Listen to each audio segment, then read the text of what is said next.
Good evening, I'm Dennis Ward. Welcome to APTN National News.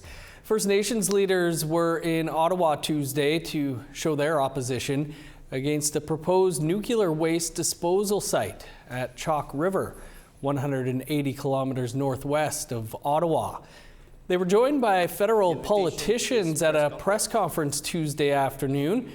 The Canadian Nuclear Safety Council approved the construction of the disposal facility in 2024, but this was challenged in court by the Kebeoek First Nation in Quebec. Federal court agreed Canadian Nuclear Laboratories has not met its duty to consult and failed to protect species at risk in its proposal. CNL has applied for a judicial review of both decisions, the first of which is scheduled to go ahead Wednesday morning at the Federal Court of Appeal in Ottawa. Assembly of First Nations National Chief Cindy Woodhouse-Neepanak was at Tuesday's press conference. So the Assembly of First Nations will extend our support to the highest levels required in this case because First Nations have responsibility to our traditional territories that we hold sacred. These are our responsibilities and they are for the future generations. These are our rights and they are not for sale. Indigenous and non-Indigenous leaders from the Northwest Territories were also in Ottawa today. They held a press conference to talk about project development in the territory. They want federal support for key developments such as securing energy resources, defending Arctic sovereignty, building infrastructure, and developing the NWT's reserves of critical minerals. The delegation emphasized that any of these goals can be realized by partnering with Indigenous governments. And this conservation through the IPCA and the PFP has gotten us to that table where we can actually have enough resources to have these conversations. We're doing it in partnership with the Government of Northwest Territories. The Indigenous communities are all involved. Like I said, we have unprecedented agreement between 23 groups in the Northwest Territories and the territorial government and the federal government. Like it's never happened. Mi'kmaq land protectors attended the Assembly of First Nations National Conservation Gathering in the Membertou First Nation to raise awareness about Mi'kmaq stewardship of Hunters Mountain. Video journalist Angel Moore has more in this report. I'm here at the Membertou Trade and Convention Centre in the Membertou First Nation, Unama'ki, Mi'kmaq for Cape Breton. First Nations from across the country are here in discussions with conservation organizations and federal agencies to focus on relationships with nature and stewardship. The Mi'kmaq land protectors drove from Hunters Mountain about an hour to attend the AFN Conservation Gathering. Cynthia Paul spoke to a few guest speakers about protecting Mother Nature. Everything's all happening right underneath our feet, right in front of us. And when we're here today, there's many things that the subjects are not even being brought up. I end up going up there and talking about the 5 companies that were up there and talking about who owned them. The Mi'kmaq Land Protectors checkpoint continues at Hunters Mountain. A new provincial law says it's illegal to block or impede access to forest roads.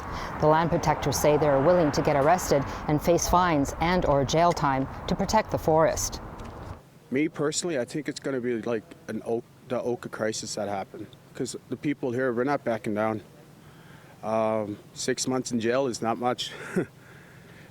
You guys could put us in jail for 6 months. You guys could put us in there for a year. We're still going to come back here every time. We're Mi'kmaq, we don't stop. Nova Scotia Regional Chief Andrea Paul was at the conservation gathering and has visited Hunters Mountain. The protectors that are at Hunters Mountain, right, they're doing this not for fame, not for fortune.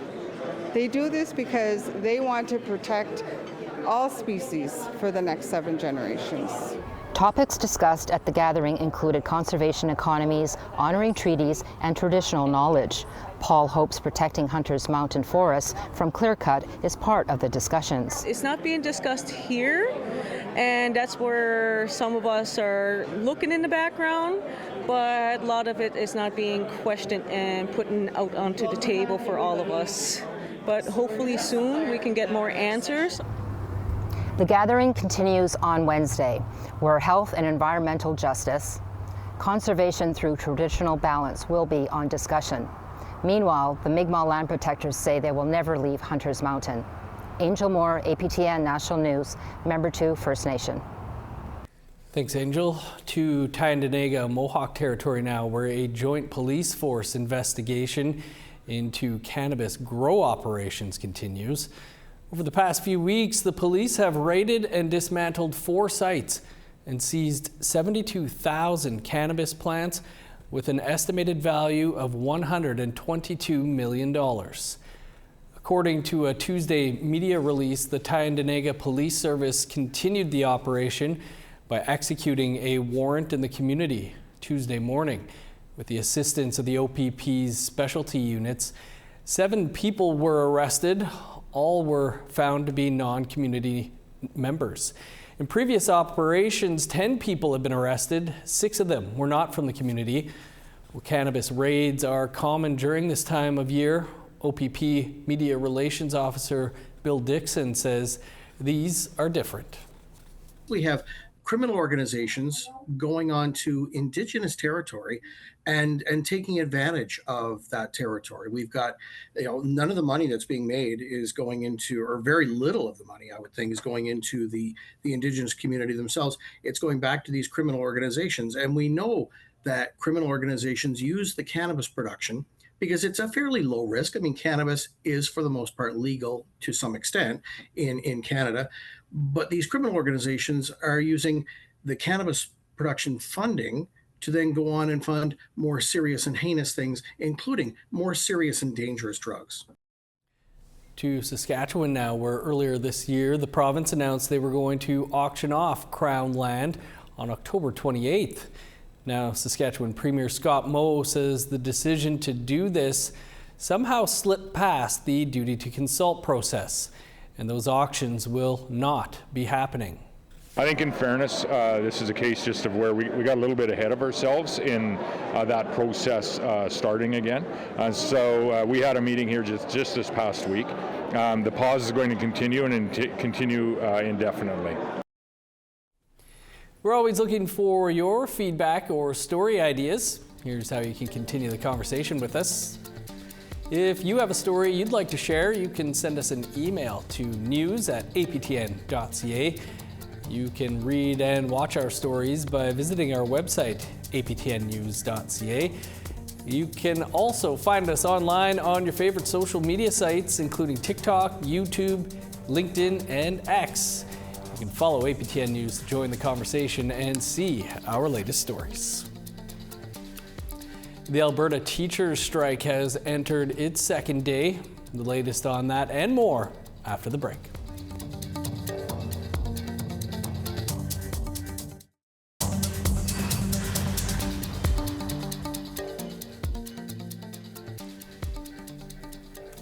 Welcome back. Last week, a brand new Cree bilingual school held its official grand opening in Saskatoon. Premier Scott Moe and Saskatoon Tribal Council Tribal Chief Mark Arcand both spoke about how schools like this are vital for reconciliation. Video journalist Rachel May has more. We're changing generations of children. Saskatoon Tribal Chief Mark Arcand spoke at the grand opening of the Awasisa Ganimitochik St. Francis School in Saskatoon. The school's name means children who dance in Nehiawewin. The new school cost about $46 million and has space for up to 700 students. The first of them began classes in September. In addition to language programming, students will also learn drumming, traditional flute playing, and powwow. Arcand says the school holds a very deep and powerful meaning. I think we're putting the Indian back in the child. Premier Scott Moe was at the grand opening too. He said the new school is just the beginning of ensuring youth stay connected to their heritage. And to really, take those steps forward together to build a brighter future for our children and for that next generation. And I think today, or whether it be in La Loche, a week ago today with the elementary school there, these are true examples of doing just that and using the power that we have economically in the province to build schools like this that then become great points of learning and centers for cultural activity and community activity as well. Mo added that his government is open to building more schools that reflect other Indigenous cultures and languages to give children classrooms that celebrate their heritage. Rachel May, APTN National News, Saskatoon. With publicly funded schools in Alberta now closed, Hope Mission, a nonprofit, is doing what they can to help families until the teachers' strike ends. APTN's Chris Stewart has more. With the teacher strike across the province, workers and volunteers here at Hope Mission's main central hub are busy making sandwiches. Lots of sandwiches. Tuesday is the first day that Hope Mission starts delivering healthy lunches to Catholic schools across Edmonton. A sandwich, granola bar, a fruit and vegetable, and juice. Jared Jorstad is the Preventative Programs Director. We are providing emergency school lunches for kids who would normally be receiving a lunch during the school day, but because obviously school's out, they are in need of these services because it's an emergency service, so the kids can go to these schools and receive a lunch. And it takes a lot of teamwork to get the lunches prepared. Every morning our team, we got some staff and some volunteers that will come in and they will prepare the lunches starting around 8 a.m. Once the lunches are prepared, they go inside of a cargo van and that cargo van will deliver to those schools before 11 a.m. and the lunches and the school support staff that are currently working right now will receive those lunches, and then as students come up to the doors, they will distribute those lunches. And their other locations in Calgary and Red Deer are helping parents who need to work. We're doing some day camps, so obviously with school being closed, they need a place to go so that parents can, who are working, two-parent households who are working two jobs, can go still to work and we could care for their kids. Primarily known for helping houseless people with meals and lodgings, women's and youth shelters. They need the generosity of people to continue what they have been doing since 1929. We don't receive any government grants. It's all through just the generosity of individuals or companies that want to donate to us, so we rely 100% on people's generosity. If you want to help, you can go to hopemission.com/donate. Chris Stewart, APTN National News, Edmonton. The revival of Indigenous midwifery practices is making a comeback across the country. In Quebec, on the Mohawk territory of Kanesatake, the first home birth in 50 years took place. This happened shortly before the official opening of their new multi-generational women's space. As Kim Sullivan reports, this space will be nurturing the community for generations to come. So this is a rebozo, and it's a Mexican textile. Dayutihene Nicholas and her colleague Patricia Gahanganolo Gabriel are birth keepers. Red raspberry. It's a uterine tonic, so it's excellent for women. Their role is to promote reproductive sovereignty, all while offering emotional, physical, and spiritual support to the women of the Mohawk community of Kanesatake. It's really walking with women in a very deep way, and it's bringing all of our cultural, traditional teachings and our medicines and being very connected to community. They also aspire to rekindle in women their connection to Mother Earth during childbirth, because that first stage of life is considered a sacred moment. We have pictures from the first birth. A few weeks ago, a healthy baby boy was born in this space, a first home birth in 50 years for the community. It was really exciting. This one really hit different, that it was here in Kanesatake, where I grew up, and that I got to be a part of this huge moment. Dayutihene gave birth in a hospital, and despite the 10 people present in the room, she felt alone. It's over the bed because it's really good if you're pushing. Becoming a birth keeper was one way to make sure that no other woman would ever feel the same way.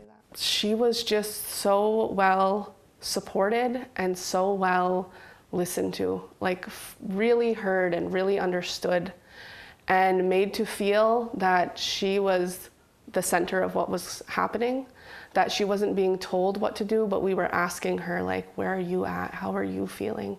What can we do for you? Cultural revitalization is at the heart of the Ganasatake Health Center's mission. This vision is in each and every one of us. Executive Director Dayawan Nisa Rote Jeremy Tomlinson adds that it's culture at its widest form and cultural revitalization as a fundamental basis for lifestyles. In Ganyageha, we say the word for culture is Zinyong Kwari, which loosely translates to our ways. So our ways of doing all things, our ways of giving birth, our ways of raising children, our ways of educating ourselves, our ways of feeding ourselves, our ways of life. It's with this in mind that the health center purchased the Zugwadade Haje farm, on which they've built the Digudadali Andale multi-generational space for women. Social health, where do we start? It's really big, and that's a part of the vision of the Ganasatake Health Center. So we started with birth, and we looked at birth and how we can, get families healthy right from the start. And we said, wouldn't it be great if we had a birth space? And we made it happen. The center offers services for women from all spectrums of life, from preconception to menopause. Right now we offer moon teachings for the young girls, and then like grade 5, 6, but through high school. We do ceremony for women for like healing, and then also for postpartum. And we offer a space for women to give birth. The layout of the room reflects a clear intention to prioritize comfort and culture, all within a natural and peaceful environment. We're so well surrounded by nature and all that it has to offer. Mom went out and took a walk while she was in labor and just connected with the natural world around her. So it's not just this space, it's the entirety of where we are. These birth keepers had quite the story about nature and the very first home birth. She was in full on labor, contracting. She was bent down, and the skunk came out and he looked at her. And then he went on his way, and we were like, "Was!" We were telling him, "Go on, don't spray us now." But it was just it seemed like all of creation really was holding its breath, watching. This is a big, significant thing that's happening here. By giving women a space where birth can be experienced in respect of traditions, the land, and their autonomy, this place becomes much more than just a delivery room. Because when a baby's born, everybody's role is shifting. So how can we support that? So I just see everybody kind of coming together in a way that hasn't been done here for a long time. And even within, schools and the Elders Lodge, everything is so separate. So this is a space where community comes back together. Kim Sullivan, APTN National News, Mohawk Territory of Ganasatake. Thanks, Kim. A new episode of Face to Face airs right here tonight after this newscast. We'll bring you a preview after this quick break.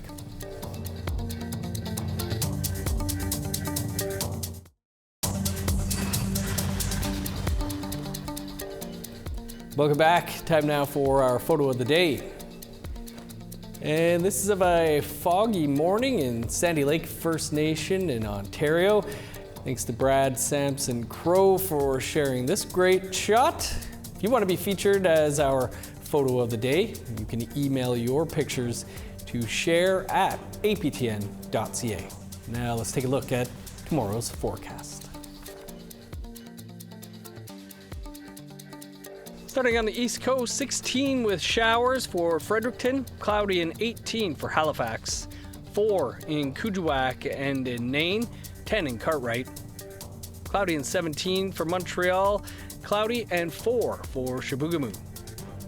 Sun's out and 11 in Sault Ste. Marie and in North Bay, 15 in Thunder Bay, cloudy and 10 for Sioux Lookout. Cloudy and 10 for God's Lake and Thompson, 14 in Norway House. Sunny and 19 in Winnipeg, 23 under sunny skies for Dauphin. Sun's out and 24 for Regina and Saskatoon.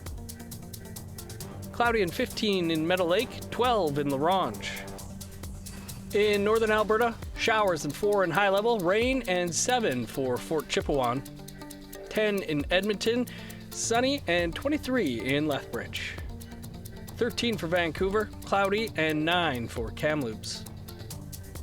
Sunny and 10 for Prince George and Smithers.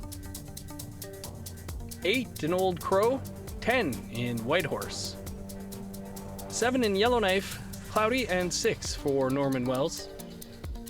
-5 in Sax Harbor, +2 in Polituck. 2 above in Chesterfield, flurries, and 3 for Baker Lake. -8 in Resolute, +1 with snow in Joe Haven.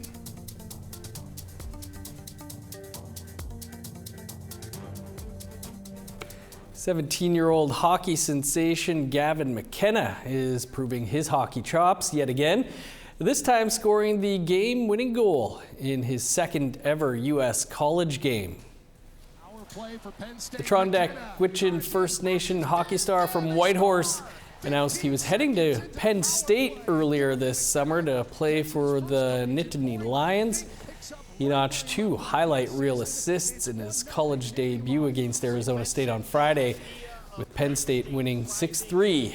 With less than 2 minutes left in the third period on the power play in his second game against Arizona on Saturday, he scored his first collegiate goal and game-winning one at that, securing the team's 4-2 victory. McKenna previously played with Alberta's Medicine Hat Tigers from 2022 to 2025. He's expected to be the top overall pick in the 2026 NHL draft. Personally, I still wish he was with my Tigers right now.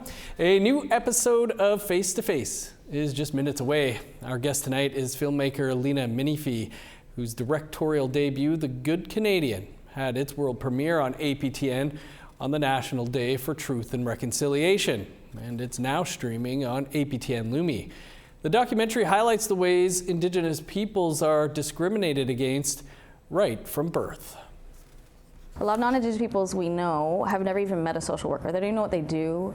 They haven't been interacting with a police in any sort of traumatic or negative way. So when we talk to Indigenous folks, they are intercepted with government lives, whether it be federal or provincial, and multiple level of governments.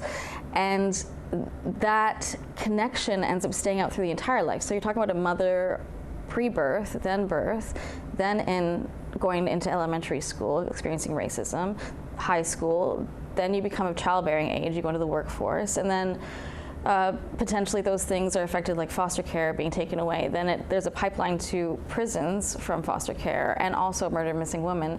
So it never ends, the amount of interconnections between the oppressive powers in our life cycle. And so that's really what the film was trying to show, that it's relentless. And you can watch our entire interview with Lena in less than 2 minutes from now. And as I mentioned, the documentary, The Good Canadian, is also streaming now on APTN Lumi. That's all the time we have for your APTN National News for this Tuesday. Creason will be here with your first look at the day's news tomorrow at 1 p.m. Eastern Time. I'm Dennis Ward. Marcy Miigwech. Have a good night.